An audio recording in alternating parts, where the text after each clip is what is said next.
Hello friends, तो हम CVS physiology के लेक्चर्स पढ़ रहे थे। कल हमने यहाँ तक पढ़ा था, अब यहाँ आगे से पढ़ेंगे। Heart rate and location of pacemaker. Pacemaker का मतलब वही होता है कि हार्ट का वो हिस्सा जो जिसमें खुद ब खुद एक्शन पोटेंशियल्स प्रोड्यूस होते हैं, और इस प्रॉपर्टी को हम नाम दे रहे थे ऑटोमेटिसिटी। तो ऑटोमेटिसिटी हार्ट के अंदर होती है और सबसे ज़्यादा किस में होती है? एसए नोड में। तो इस वजह से उसकी हार्ट रेट भी सबसे ज़्यादा होती है, क्योंकि उसमें इम्पल्सेस प्रोड्यूस करने की ताकत सबसे ज़्यादा होती है और नॉर्मली उसी में होती है। जब वो डैमेज होगा तो फिर जो है एवी नोड में या आर्टरिया या वेंट्रिकल्स में भी ये प्रॉपर्टी स्टार्ट हो जाती है, उनमें भी खुद ब खुद इम्पल्सेस फिर स्टार्ट हो जाते हैं, फिर वो पेसमेकर के तौर पर काम करते हैं। तो नॉर्मली ऐसे नोड होता है पेसमेकर, जिसमें खुद ब खुद इम्पल्सेस प्रोड्यूस होते हैं, सबसे ज़्यादा प्रोड्यूस होते हैं, और वो इम्पल्सेस फिर फैल जाते हैं एवी नोड के पास, फिर बंडल ऑफ हेस, फिर परकंजी सिस्टम, फिर आर्टरिया वेंट्रिकल्स। ठीक है, ऐसे नोड से आर्टरिया के पास भी जाते हैं और एवी नोड के पास भी। एवी नोड से फिर बंडल ऑफ हेस, फिर right bundle, left bundle branch, और परकंजी फाइबर्स, ये आप लोगों को पता होगा।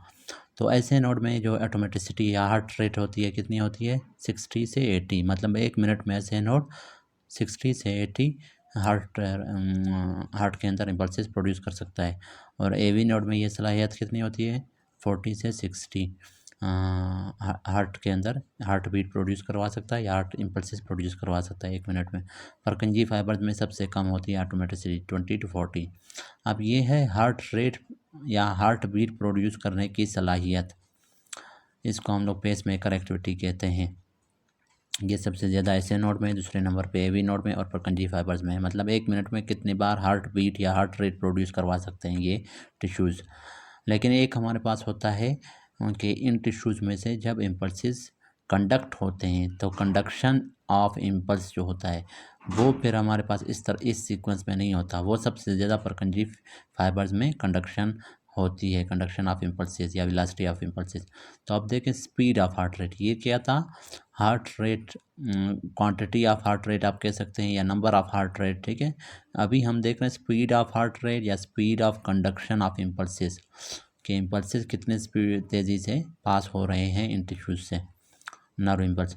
तो वो ऐसे नोड है, ये स्पीड ऑफ हार्ट रेट यही बात कर रहे हैं ना, कि हार्ट रेट कितनी ज़्यादा प्रोड्यूस हो सकती है। ऐसे नोड में सबसे ज़्यादा, एवी नोड में दूसरे नंबर पे, तीसरे नंबर पे परकंजी फाइबर्स।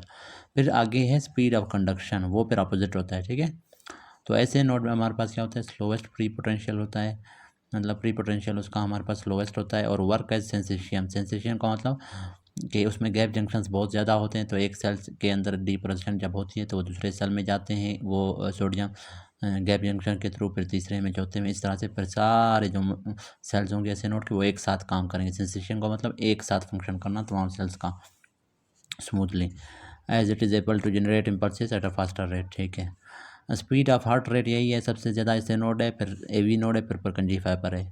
ये भी आपने याद रखना है, 60 to 80, 40 to 60, 20 to 40। Speed of conduction पर क्या है? परकंजी फाइबर्स में सबसे ज़्यादा स्पीड ऑफ कंडक्शन होती है। क्यों? उसकी वजूहत ये है कि उसकी डायमीटर सबसे ज़्यादा होती है।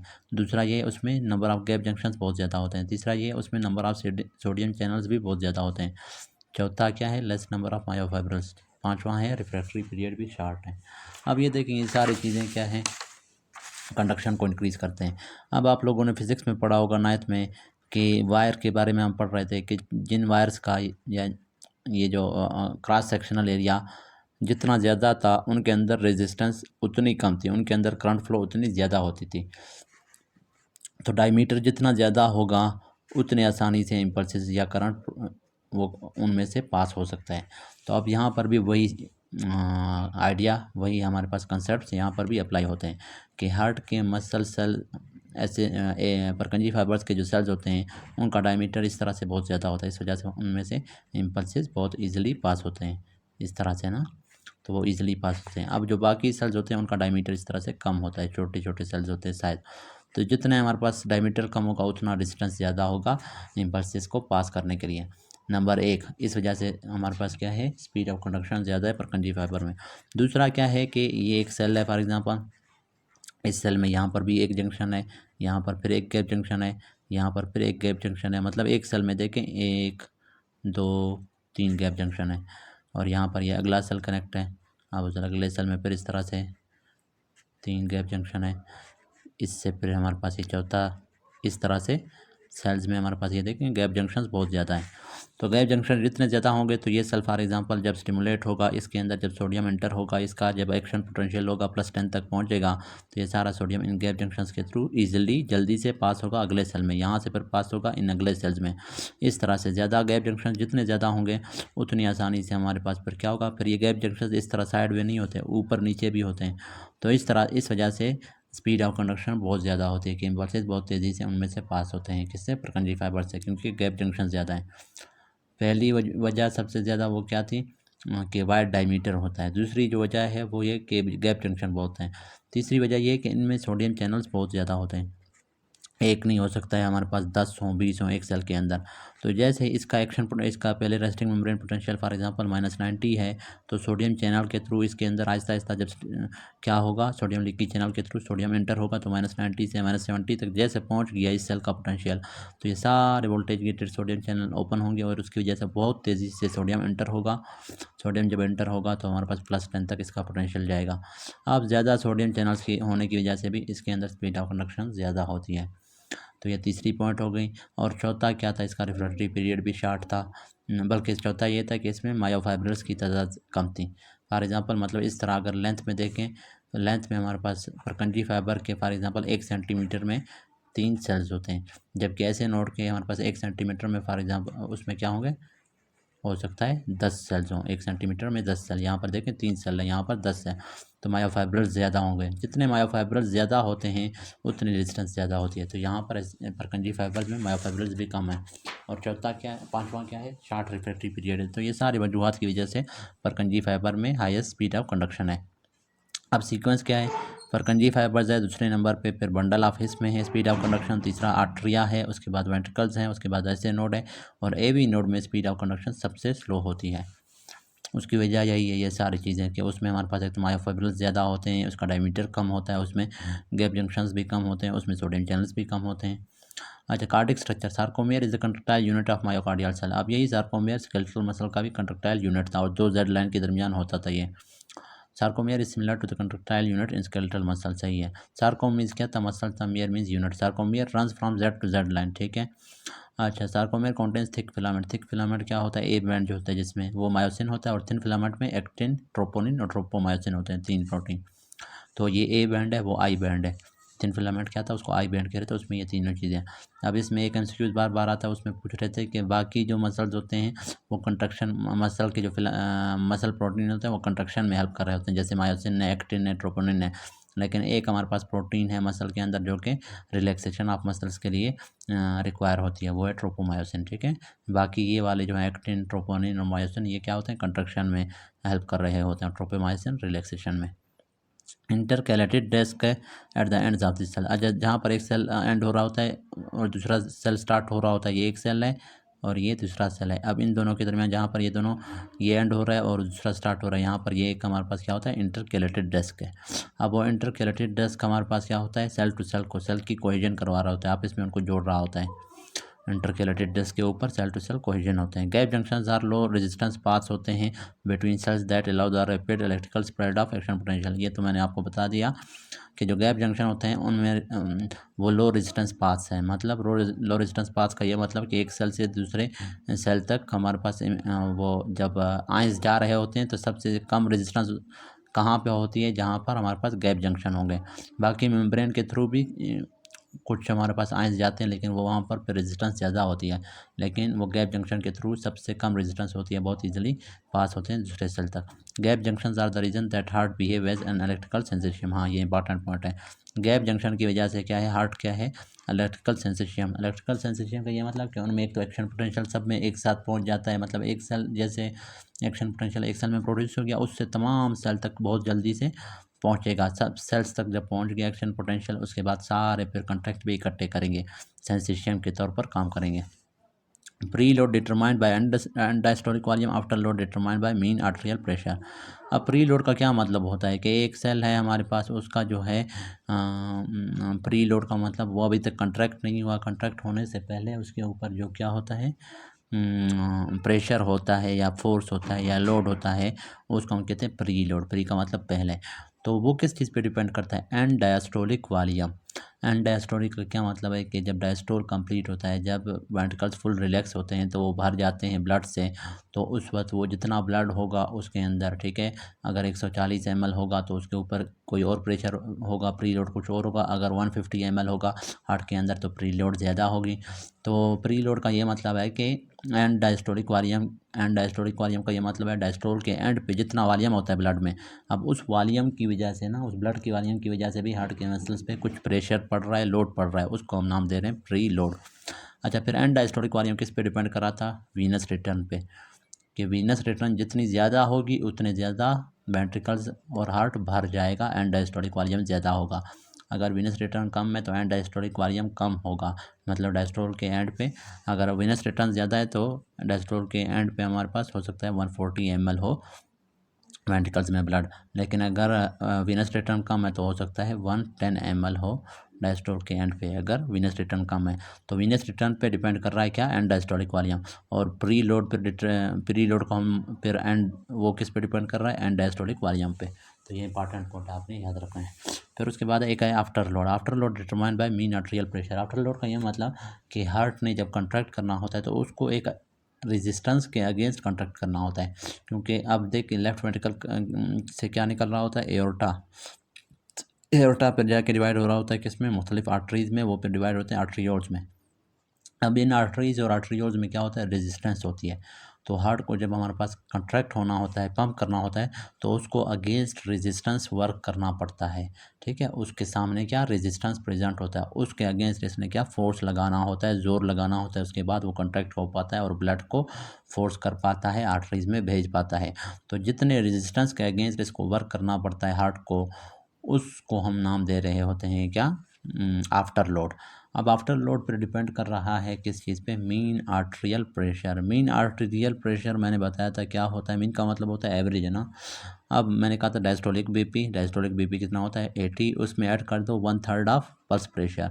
पल्स प्रेशर क्या था, सिस्टोलिक माइनस डायस्टोलिक, तो मतलब सिस्टोलिक कितना होता है 120, डायस्टोलिक कितना होता है 80, तो इनका जो डिफरेंस होता है कितना आ गया 40, ये होता है पल्स प्रेशर। अब उस पल्स प्रेशर का 1/3, ठीक है, 1/3 उठा लें, उसको आप ऐड कर दें डायस्टोलिक बीपी में, तो 1/3 तकरीबन उसका बन रहा होता है 13 पॉइंट समथिंग। तो 80 + 13 कितना हो गया 93। तो ये है मीन आर्टेरियल प्रेशर। तो आफ्टर लोड डिपेंड कर रहा है मीन आर्टेरियल प्रेशर पर। अगर ये बढ़ जाएगा मीन आर्टेरियल प्रेशर तो इसका मतलब आफ्टर लोड भी बढ़ेगा, अगर ये कम होगा तो आफ्टर लोड भी कम हो जाएगा।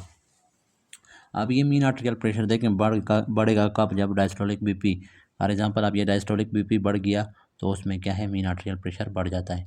या ये बढ़ गया मतलब पल्स प्रेशर बढ़ गया 40 से, वो फॉर एग्जांपल हो गया कितना 50, तो फिर 50 का 1/3 कितना होता है, वो तकरीबन 17 होगा, तो 17 या 16 होगा, तो 17 होता है तकरीबन। तो 17 जब होगा तो 80 + 17 कितना हो गया, ये तकरीबन 100 के करीब चला जाएगा, 97 हो जाएगा। तो देखें क्या बढ़ गया मीन आर्टेरियल प्रेशर। तो मीन आर्टेरियल प्रेशर बढ़ गया, इसका मतलब आफ्टर लोड हार्ट को भी ज़्यादा फंक्शन करना पड़ेगा अब अगेंस्ट रेजिस्टेंस ज़्यादा, अब क्योंकि रेजिस्टेंस ज़्यादा है तो उसको वर्क भी ज़्यादा करना पड़ेगा ब्लड को हार्ट से निकाल के वेसल्स में भेजने के लिए।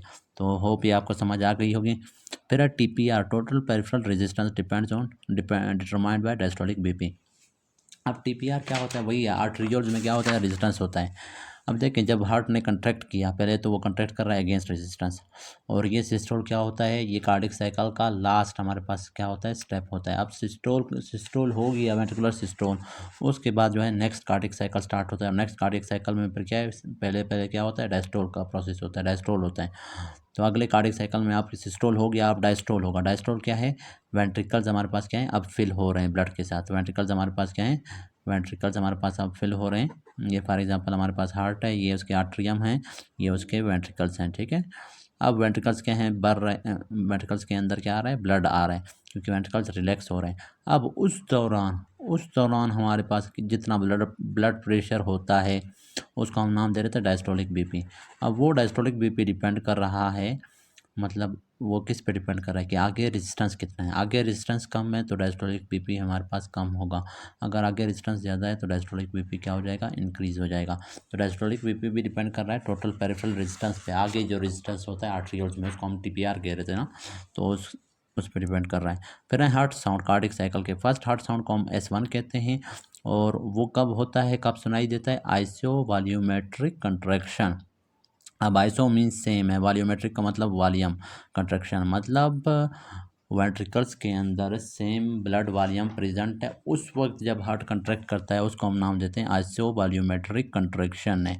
तो इसमें मैट्रल और ट्राइकस्पिड वाल्व दोनों क्लोज हैं।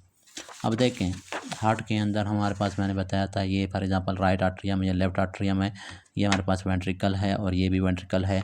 यहाँ पर हमारे पास जो था ट्राइकस्पिड वाल्व था राइट साइड पे, यहाँ पर हमारे पास मैट्रल वाल्व था लेफ्ट पे, और यहाँ पर पल्मोनरी वाल्व था राइट वेंट्रिकल में, और लेफ्ट में क्या था, एओर्टिक वाल्व था। अच्छा, ये वाल्व इधर नीचे की तरफ नहीं आ रहे होते, इनसे वेसल जो है ऊपर की तरफ निकल रहे होते हैं, तो मैंने वैसे समझाने के लिए यहाँ निकाला है। ठीक है, तो अब देखें अगर ये सारे वाल, ये वाल माइट्रल और ये ट्राइकस्पिड भी क्लोज हों और ये दोनों भी क्लोज हों, पल्मोनरी और ये एओर्टिक, और उस दौरान वॉल्यूम क्या होता है, सेम रहता है कि नहीं, ना तो ऊपर से ब्लड आ रहा है ना यहाँ से ब्लड बाहर जा रहा है, तो इनका वॉल्यूम सेम रहता है कि नहीं।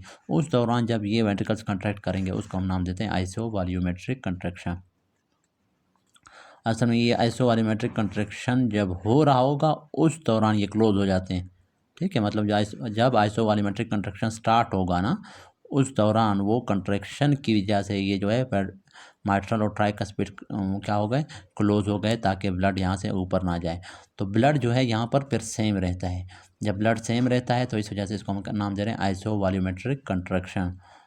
और इस दौरान क्या है, closure of mitral and tricuspid valve इसी दौरान क्लोज होते हैं। तो वो माइट्रल वाल्व की क्लोजर की वजह से क्या होता है, एक साउंड सुनाई देता है, उसको S1 कहते हैं। इस तरह भी कह सकते हैं, या इस तरह आप कह सकते हैं कि आइसो वॉल्यूमेट्रिक, जब ट्राइकस्पिड और माइट्रल वाल्व क्लोज हो गए, नीचे वाले वाल्व भी क्लोज हैं, उस दौरान जब हार्ट कंट्रैक्ट करता है उसकी वजह से साउंड प्रोड्यूस होता है। इस तरह भी आप कह सकते हैं। ठीक है, तो उसकी वजह से जो हार्ट साउंड सुनाई देता है वो है S1। तो मेनली आप ये कहेंगे कि माइट्रल और ट्राइकस्पिड वाल्व जब क्लोज हो जाते हैं due to isovolumetric contraction, तो उस दौरान जो साउंड सुनाई दे रहा है वो है S1। सेकंड हार्ट साउंड फिर क्या है, आइसो वॉल्यूमेट्रिक रिलैक्सेशन है। इसमें भी नीचे वाले जो वाल्व हैं एरोटिक और पल्मोनरी वाल्व क्या हैं, क्लोज हैं। ऊपर वाले वाल्व हमारे पास इसने जिक्र नहीं किया, लेकिन वो भी असल में क्लोज होते हैं।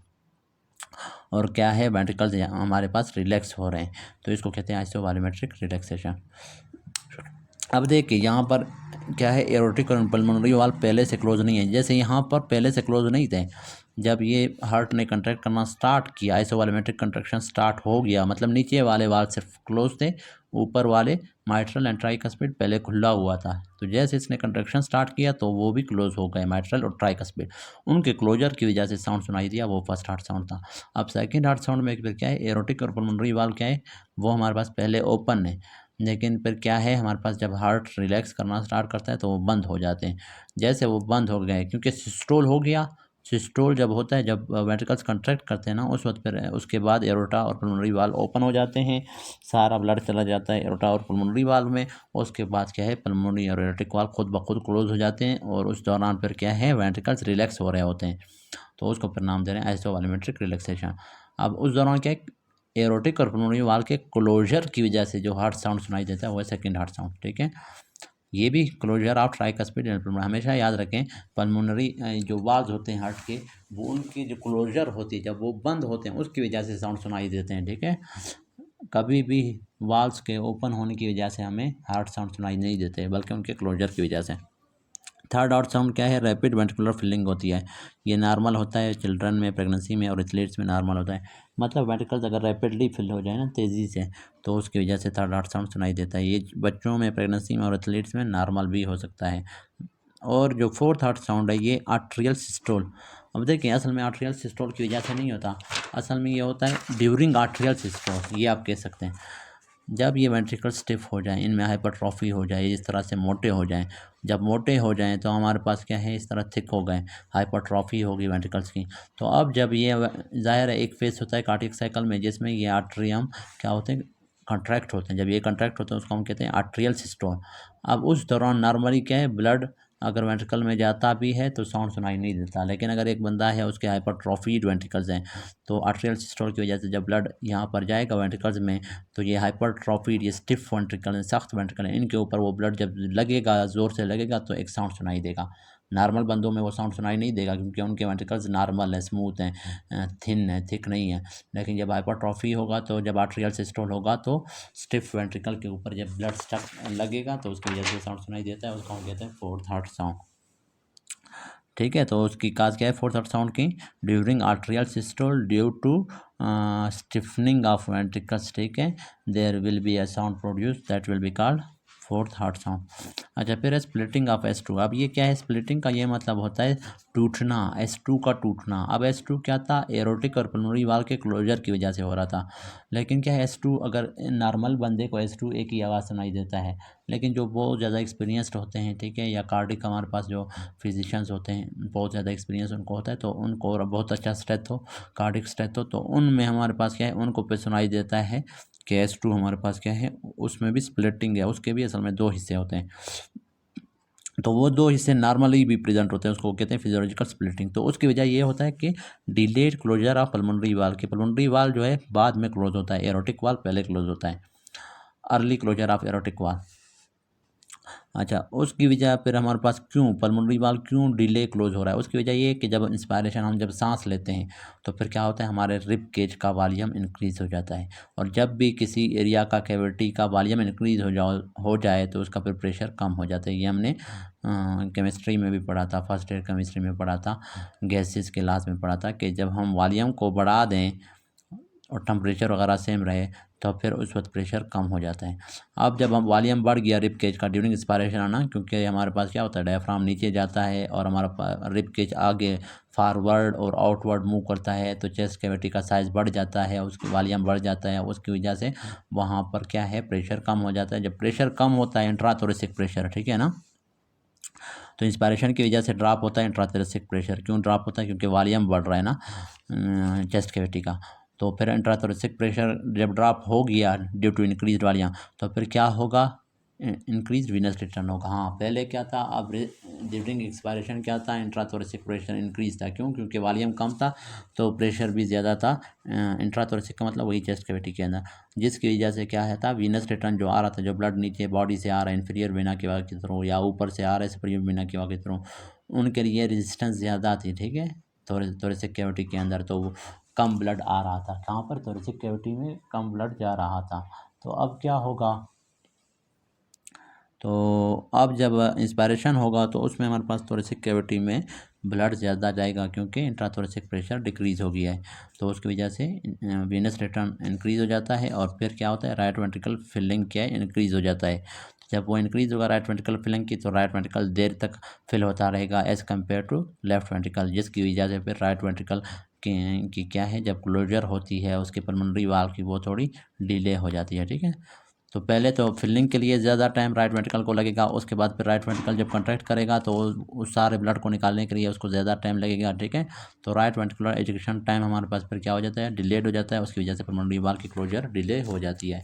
तो ये आपको समझ आ गई होगी, सिंपल सी बात है कि इंट्राथोरेसिक प्रेशर डिक्रीज हो जाता है ड्यूरिंग क्या, ड्यूरिंग इंस्पायरेशन, उसकी वजह से वीनस रिटर्न इंक्रीज हो जाता है, उसकी वजह से फिर क्या है, वेंट्रिकुलर फिलिंग इंक्रीज होती है। तो इंक्रीज जब फिलिंग इंक्रीज होगी तो मतलब ज़्यादा टाइम रिक्वायर होगा, उसके बाद उसकी कंट्रैक्शन जब होगी तो उस वक्त भी ज़्यादा टाइम रिक्वायर होगा कि ब्लड को सारे ब्लड को निकाल सकें।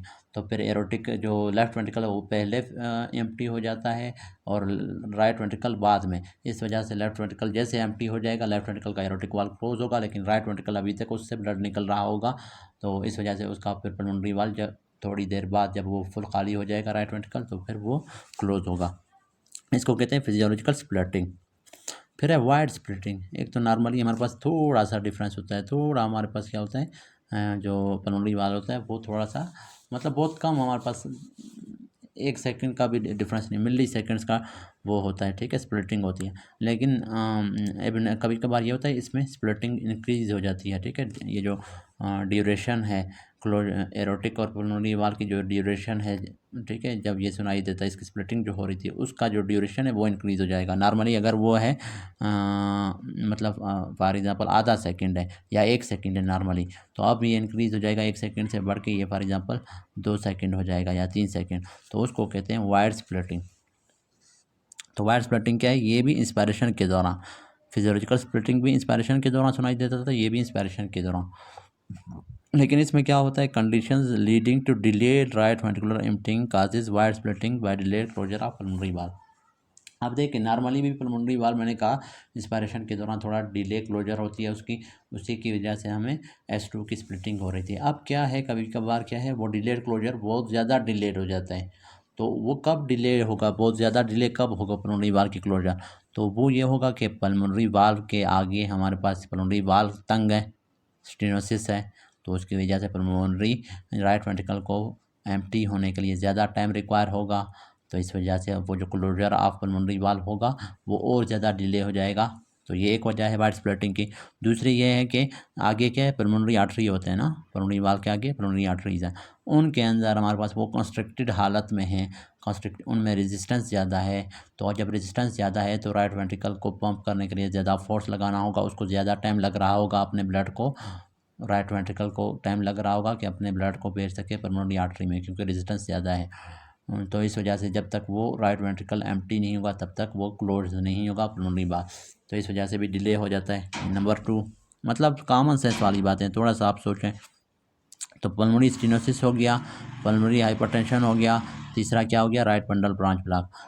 अब राइट बंडल ब्रांच जो होता है अगर वो ब्लॉक हो जाए तो राइट वेंट्रिकल की तरफ इम्पल्सेस राइट बंडल से नहीं जाएंगे, बल्कि परकंजी फाइबर्स तक जब इम्पल्सेस जाएंगे उसके बाद वो फिर राइट वेंट्रिकल के पास पहुंचेंगे। तो फिर क्या है, इम्पल्सेस राइट वेंट्रिकल के पास लेट पहुंच रहे हैं, जिसकी वजह से राइट वेंट्रिकल की कंट्रैक्शन या सिस्टोल लेट स्टार्ट होगा। उसकी वजह से फिर क्या होता है, राइट वेंट्रिकल की एम्प्टी, जब एम्प्टी होगा तो उस वक्त तक हमारे पास क्या है, उससे बहुत पहले लेफ्ट वेंट्रिकल एम्प्टी हो चुका होगा, क्योंकि उस लेफ्ट बंडल ब्रांच तो ठीक है ना, उसकी कंट्रैक्शन तो स्टार्ट हो गई लेफ्ट वेंट्रिकल की पहले से।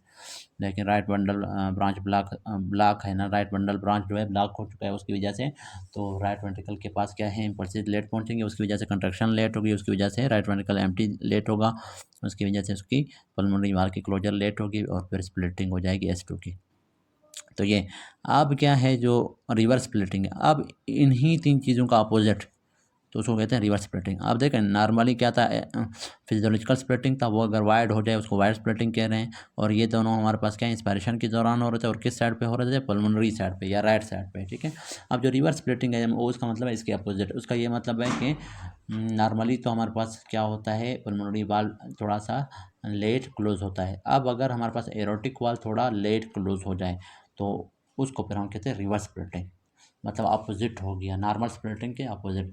तो वो फिर क्या होगा, उसमें फिर मसला होगा लेफ़्ट साइड में, या तो लेफ़्ट साइड के वाल्व में मसला होगा। एरोटिक वाल्व हमारे पास क्या है, उसमें स्टेनोसिस है, तो उसकी वजह से लेफ्ट वेंट्रिकल को एम्प्टी होने में ज़्यादा टाइम लगेगा, ठीक है। पल्मोनरी वाल्व क्लोज हो चुका होगा, वो अभी तक लेफ्ट वेंट्रिकल में, लेफ्ट वेंट्रिकल अभी तक कंट्रैक्ट हो रहा होगा, उससे अभी तक ब्लड निकल रहा होगा, और फिर एरोटिक वाल्व जो है लेट हमारे पास क्लोज होगा, तो उसकी वजह से क्या होगा, रिवर्स स्प्लिटिंग होगा।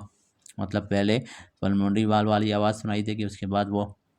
दूसरी ये है कि जो एरोटा है उसके अंदर रेजिस्टेंस इंक्रीज हो गया, एरोटिक स्टेनोसिस है। एक तो एरोटिक वाल्व की स्टेनोसिस है, दूसरा क्या है, एरोटा के अंदर रेजिस्टेंस ज़्यादा। अगर एरोटा के अंदर रेजिस्टेंस ज़्यादा होता है उसको हम नाम देते हैं सिस्टेमिक हाइपरटेंशन। अब वहाँ पर पल्मोनरी आर्टरी में अगर वो था ब्लड प्रेशर ज़्यादा था तो, या रेजिस्टेंस ज़्यादा था, उसको हम कह रहे थे पल्मोनरी हाइपरटेंशन। तो पल्मोनरी हाइपरटेंशन क्या वाइड स्प्लिटिंग में और इसमें जो है रिवर्स स्प्लिटिंग की एक काज क्या है, सिस्टेमिक हाइपरटेंशन, मतलब एरोटा और आगे वाले आर्टरीज में रेजिस्टेंस बहुत ज़्यादा हो तो फिर लेफ्ट वेंट्रिकल को एम्प्टी होने के लिए बहुत ज़्यादा टाइम रिक्वायर होगा। इस वजह से फिर वो लेट एम्प्टी होगा और एरोटिक वाल्व लेट क्या होगा, क्लोज होगा। तो ये दूसरा काज हो गया। तीसरा क्या है, लेफ्ट बंडल ब्रांच, जैसे वहाँ पर राइट बंडल था, यहाँ पर लेफ्ट है। तो लेफ्ट बंडल अगर ब्रांच जो है ब्लॉक हो चुका है तो लेफ्ट बंडल के ज़रिए इम्पल्सिस लेफ्ट वेंट्रिकल तक नहीं आएंगे, बल्कि राइट बंडल के थ्रू राइट साइड के परकंजी फाइबर्स वगैरह में जाएंगे, वहीं से फिर दोबारा आएंगे लेफ्ट बंडल की तरफ। तो लेफ्ट बंडल नहीं, लेफ्ट वेंट्रिकल की तरफ। तो फिर लेफ्ट वेंट्रिकल के पास क्या है, इम्पल्सिस लेट आ रहे हैं, जिसकी वजह से लेफ्ट वेंट्रिकल की क्या कंट्रक्शन लेट होगी, जिसकी वजह से फिर वो एम्प्टी लेट होगा। जब वो एम्प्टी लेट होगा तो फिर क्या होगा, एरोटिक वाल्व है वो क्लोज लेट होगा। तो ये 3 काजेज़ है रिवर्स स्प्लिटिंग की। और एक है फिक्स्ड स्प्लिटिंग, ये वो होता है आर्टरियल सेप्टल डिफेक्ट में। तो ये आपने याद रखना, इंपॉर्टेंट चीज़ें। अच्छा टाइम लग रहा है, लेकिन ये क्या होता है कंसेप्चुअल चीज़ें होती हैं तो इनमें टाइम लग जाता है, ठीक है। फिर है कार्डिक, अच्छा no effect of respiration, respiration का कोई इफेक्ट नहीं होता एएसडी के ऊपर या फिर फिक्स्ड ब्रीथिंग के ऊपर, जो कि एएसडी में हो रहा था। फिर है कार्डिक प्रेशर। अब कार्डिक प्रेशर जो होते हैं, राइट वेंट्रिकल का प्रेशर ड्यूरिंग सिस्टोल कितना होता है 25, मतलब राइट वेंट्रिकल जब कंट्रैक्ट कर रहा है तो उसके अंदर प्रेशर प्रोड्यूस होता है 25, ये आपने याद रखना है। राइट वेंट्रिकल के अंदर प्रेशर ड्यूरिंग डायस्टोल, रिलैक्सेशन के दौरान उसके अंदर जो प्रेशर होता है 0 to 8। फिर है right ventricular pressure at which pulmonary valve opens, right ventricle का वो प्रेशर जिसके ऊपर पल्मोनरी वाल्व ओपन होगा वो है 8 मिलीमीटर ऑफ मर्करी, समझ रहे हैं, 8 मिलीमीटर ऑफ मर्करी पे वो ओपन होगा। Left ventricular pressure at which aortic valve open, वो है 80। तो राइट वेंट्रिकुलर प्रेशर जिसके ऊपर पल्मोनरी वाल्व ओपन हो रहा है वो है 8, और लेफ्ट वेंट्रिकुलर प्रेशर जिसके ऊपर एरोटिक वाल्व ओपन हो रहा है वो इसका क्या है, इसके साथ 0 लगा दो 80, ठीक है, इस तरह से याद रखो। फिर मैक्सिमम एरोटिक प्रेशर कहाँ पे होता है, किस दौरान होता है। अब कार्डिक साइकिल के कई फेसेस होते हैं ना तो रिड्यूस्ड इजेक्शन के दौरान क्या होता है मैक्सिमम एरोटिक प्रेशर। अब ये मैं आपको समझाता हूँ, ये इसमें जो है स्टूडेंट्स काफ़ी कंफ्यूज होते हैं। अब क्या है रिड्यूस्ड इजेक्शन फेस जो होता है वो आखिरी फेस होता है कार्डिक साइकिल में। पहले हमारे पास क्या है, अब देखें यहाँ पर क्या है, जब आखिरी फेस के ये यहाँ पर जो मैक्सिमम एरोटिक प्रेशर कब होता है, रिड्यूस्ड इजेक्शन फेस के दौरान होता है, ठीक है ना। अब ये rapid ejection reduced ejection face जो है ये जो है लास्ट फेस है। लास्ट में थोड़ा सा ब्लड जो हमारे पास उसमें होता है लेफ्ट वेंट्रिकल में, वो ब्लड भी जब एरोटा में आ रहा होता है और स्लोली आ रहा होता है, उसका हम नाम दे रहे होते हैं रिड्यूस्ड इजेक्शन फेस, वो लास्ट फेस है। पहले तो रैपिड इजेक्शन होता है और रिड्यूस्ड इजेक्शन लास्ट में होता है। तो रैपिड इजेक्शन में फॉर एग्जांपल एरोटा में कितना ब्लड आ गया 50 ml। अब जब 50 ml एरोटा में मौजूद है तो उसका प्रेशर फॉर एग्जांपल 50 है, तो अब मज़ीद ब्लड आएगा, मज़ीद ब्लड जो लेफ्ट वेंट्रिकल में प्रेजेंट है वो आएगा ड्यूरिंग रिड्यूस्ड इजेक्शन फेस, वो आ जाएगा एरोटा में। जब फॉर एग्जांपल 25 ml था, 25 ml अभी तक मौजूद था, वो अभी आ गया, तो अभी रिड्यूस्ड इजेक्शन फेस कितना है, उसमें 25 ml आया है, 50 ml पहले से प्रेजेंट था एरोटा में, तो अब एरोटा के अंदर 50 के बजाय कितना हो गया 75 ml ब्लड हो गया। तो पहले हमारे पास 50 ml जब था तो एरोटा का प्रेशर क्या था, फॉर एग्जांपल 50 था, अब 75 ml है तो अब उसका प्रेशर क्या हो गया 75। तो एरोटा का प्रेशर कब सबसे ज़्यादा हो रहा है, जब उसके अंदर ब्लड सबसे ज़्यादा होगा। और ब्लड सबसे ज़्यादा कब होगा, रिड्यूस्ड इजेक्शन फेस में वेंट्रिकल का सारा ब्लड जो है एंटर हो चुका होता है, एंटर हो रहा होता है किस में, एरोटा में। तो इस वजह से reduced ejection face last face है, तो उसमें जो थोड़ा बहुत ब्लड जो वेंट्रिकल में प्रेजेंट है वो भी जा रहा है कहाँ पे, एरोटा में। इस तरह से एरोटा में जो है मैक्सिमम ब्लड क्या हो रहा है, मैक्सिमम ब्लड जा रहा है, मैक्सिमम ब्लड उसके अंदर आ जाएगा तो उसका प्रेशर भी मैक्सिमम हो जाएगा। उसके बाद है मिनिमम एरोटिक प्रेशर कब होगा, आइसोवॉल्यूमेट्रिक कंट्रैक्शन। क्यों, क्योंकि आइसोवॉल्यूमेट्रिक कंट्रैक्शन में मैंने कहा था कि पल्मोनरी और एरोटिक वाल्व क्लोज हैं। जब पल्मोनरी और एरोटिक वाल्व क्लोज हैं तो क्या है, लेफ्ट वेंट्रिकल से क्या है ब्लड एरोटा में एंटर हो ही नहीं रहा। जब एरोटा में ब्लड एंटर हो ही नहीं रहा तो फिर जाहिर है जितना कम ब्लड होगा एरोटा में उतना कम होगा प्रेशर एरोटा का, तो मिनिमम एरोटिक प्रेशर। सिंपल सी बात है ना, ये थोड़ा सा आप कॉमन सेंस यूज़ करें आपको समझ आएंगे। अब है मैक्सिमम वेंट्रिकुलर प्रेशर। हाँ, अब इनमें आप लोग कंफ्यूज हो जाते हैं। यहाँ पर ये वेंट्रिकल की बात कर रहा है, ऊपर हमने एरोटिक प्रेशर की बात की थी। एरोटिक प्रेशर मैक्सिमम कब था, last phase of cardiac cycle जो कि रिड्यूस्ड इजेक्शन फेज था। अब मैक्सिमम वेंट्रिकुलर प्रेशर वो कब होगा, रैपिड फिलिंग के दौरान। रैपिड फिलिंग किसकी हो रही होती है, वेंट्रिकल्स की। जब आर्टरिया कॉन्ट्रैक्ट होते हैं तो फिर आर्टरिया से रैपिडली ब्लड जाएगा वेंट्रिकल्स के अंदर, और इसको फिर हम नाम दे रहे होते हैं रैपिड फिलिंग। तो उस दौरान वेंट्रिकल के अंदर क्या है, मैक्सिमम ब्लड फुल हो जाता है, भर जाता है, इस वजह से उसका प्रेशर हमारे पास क्या होता है, मैक्सिमम हो जाता है। सॉरी, रैपिड फिलिंग के दौरान नहीं, रैपिड इजेक्शन के दौरान। मैक्सिमम वेंट्रिकुलर प्रेशर क्या है, कब होगा, जब रैपिड इजेक्शन होगा। अच्छा, रैपिड इजेक्शन के दौरान मैक्सिमम वेंट्रिकुलर प्रेशर कैसे है, रैपिड इजेक्शन क्या है, जब वेंट्रिकल्स कंट्रैक्ट करते हैं तो उस दौरान क्या है, एरोटिक और पल्मोनरी वाल्व ओपन हो जाते हैं और ब्लड हमारे पास रैपिडली क्या करता है, रश आउट करता है एरोटा में और पल्मोनरी वाल्व में जाता है। इसको हम नाम दे रहे होते हैं रैपिड इजेक्शन, रैपिडली ब्लड निकल रहा होता है। अब देखें रैपिडली ब्लड क्यों निकल रहा है, क्योंकि इस दौरान वेंट्रिकल्स के अंदर प्रेशर मैक्सिमम है। तो जब मैक्सिमम वेंट्रिकल के अंदर प्रेशर है, इसका मतलब इस वक्त क्या है, वेंट्रिकल मैक्सिमम कंट्रैक्ट कर रहा है, मैक्सिमम कंट्रैक्ट कर रहा है। इस वजह से वाल्व ओपन होंगे और उनसे रैपिडली ब्लड क्या है, एरोटा और पल्मोनरी आर्टरीज में एंटर होंगे, रैपिडली उनके अंदर ब्लड जाएगा। उसी को तो हम रैपिड इजेक्शन कह रहे हैं ना। तो एक कॉमन सेंस की बात है कि जब भी वेंट्रिकल का प्रेशर मैक्सिमम होगा तो उस वक्त उसकी कंट्रैक्शन मैक्सिमम होगी। मतलब मैक्सिमम वेंट्रिकल प्रेशर होता ही तब है जब मैक्सिमम कंट्रैक्ट हो रहा होता है वेंट्रिकल, और मैक्सिमम जब कंट्रैक्ट हो रहा है फुल फोर्स के साथ, तो जाहिर सी बात है उस वक्त फिर वाल्व्स तो ओपन होंगे, एरोटिक और पल्मोनरी वाल्व, और ओपन होंगे। जैसे ओपन हो गए और उसी टाइम क्या है, क्योंकि वो फुल फोर्सफुली कंट्रैक्ट कर रहा है, तो फिर क्या है, ब्लड फुल तेज़ी से रैपिडली इजेक्ट होगा। तो रैपिड इजेक्शन, सिंपल सी बात है। और मिनिमम वेंट्रिकुलर प्रेशर कब होगा, रैपिड फिलिंग के दौरान। रैपिड फिलिंग के दौरान मिनिमम वेंट्रिकुलर प्रेशर, वेंट्रिकल्स के अंदर जब प्रेशर फुल कम होगा तो उस वक्त आर्टरिया से क्या है, ब्लड जब आएगा वेंट्रिकल में वो फुल तेज़ी से आएगा। ये जो है पहला फेस है किसका, डायस्टोल का। और थोड़ा जब एक बार रैपिड फिलिंग का फेस हो गया उसके बाद फिर रैपिडली ब्लड नहीं आएगा, क्योंकि अब ऑलरेडी ब्लड प्रेजेंट है वेंट्रिकल के अंदर, ऑलरेडी वेंट्रिकल का थोड़ा प्रेशर बढ़ चुका है। इस वजह से ऊपर से ब्लड जो आएगा उसको थोड़ा रेजिस्टेंस होगा, तो वो रैपिडली नहीं आ सकेगा, वो स्लोली फिर आता है। तो ये जो रैपिड फिलिंग है ना, इसको आप इस तरह से याद रखें ना, ये कॉमन सेंस थोड़ा यूज़ करें कि वेंट्रिकल के अंदर जब प्रेशर मिनिमम होता है, इसी वजह से उसके अंदर मतलब ब्लड बहुत कम है। जब ब्लड बहुत कम है तो फिर क्या है, ऊपर से क्या है, ब्लड बहुत तेज़ी से और बहुत आसानी से एंटर होगा वेंट्रिकल के अंदर, रैपिड फिलिंग होगी। तो ये है मिनिमम वेंट्रिकुलर प्रेशर। और मैक्सिमम वेंट्रिकुलर प्रेशर क्या था, रैपिड इजेक्शन था। और maximum aortic pressure reduced ejection था। और minimum aortic pressure isovolumetric contraction. ये चारों चीज़ें डिफरेंट चीज़ें हैं, इनको आपने मिक्स नहीं करना। अच्छा, यहाँ पर फिर आगे दो और चीज़ें हैं और ये इंपॉर्टेंट एमसीक्यूज आते हैं। Maximum ventricle field, maximum ventricular field कब होगा, आर्टरियल सिस्टोल के दौरान। देखें, पहले रैपिड फिलिंग का प्रोसेस हुआ, उसके बाद स्लो फिलिंग होता है, उसके बाद जो ये डायस्टोल के स्टेप्स है ना, फिर होते हैं आर्टरिया सिस्टोल करते हैं। तो आर्टरिया से भी ब्लड, फिर हमारे पास आर्टरिया के अंदर जो ब्लड प्रेजेंट है वो भी वेंट्रिकल में जाएगा। तो ये लास्ट फेज़ है डायस्टोल का। तो लास्ट फेज ऑफ डायस्टोल में ज़ाहिर है वेंट्रिकल क्या है, मैक्सिमम फिल हो चुका होता है।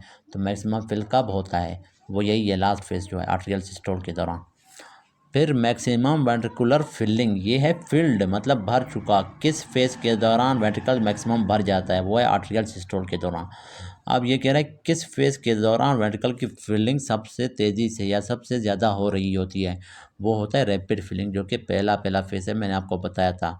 जो रैपिड फिलिंग वाला फेस है उसमें एक तो वेंट्रिकल का प्रेशर सबसे ज़्यादा है, सबसे कम है, वेंट्रिकल का प्रेशर सबसे कम है क्योंकि उसके अंदर ब्लड बहुत कम है। इस वजह से उसकी फिलिंग क्या है, बहुत तेज़ी से हो रही है, रैपिड फिलिंग हो रही है। एक तो तेज़ी से उसकी फिलिंग होती है और सबसे ज़्यादा फिलिंग भी इसी दौरान हो रही होती है। लेकिन क्या है, सबसे ज़्यादा फिल कब हो चुका होता है वेंट्रिकल, तो वो लास्ट फेस ऑफ डायस्टोल है जो कि आर्टरियल सिस्टोल है। तो ये एक सिंपल सी बात है, थोड़ा सा कॉमन सेंस आप यूज़ करें, आपको समझ आएंगे। फिर मैं मैक्सिमम पल्स प्रेशर कब होगा, कहाँ पर होता है, वो होता है डार्सालिस पीडस, जो कि हमारे पास फुट में होता है। और फेमोरल आर्टरी है दूसरे नंबर पे, तीसरा पोप्लेटियल है, चौथा एओर्टा है। तो मैक्सिमम पल्स प्रेशर इनमें होता है। और हाईएस्ट सिस्टोलिक प्रेशर कहाँ पे होता है, रीनल आर्टरी में। ये आपने याद रखना है, ये एमसीक्यूज आते हैं कभी कभार, तो इनमें आपने कंफ्यूज नहीं होना। फिर है जेवीपी, ये है रेगुलर वीनस प्रेशर है या रेगुलर वीनस पल्स भी कहते हैं।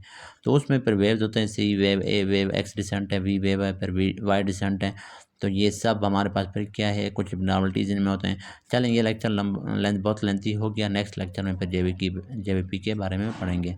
अगर कुछ समझ नहीं है तो आप कमेंट्स में पूछ सकते हैं। Thank you.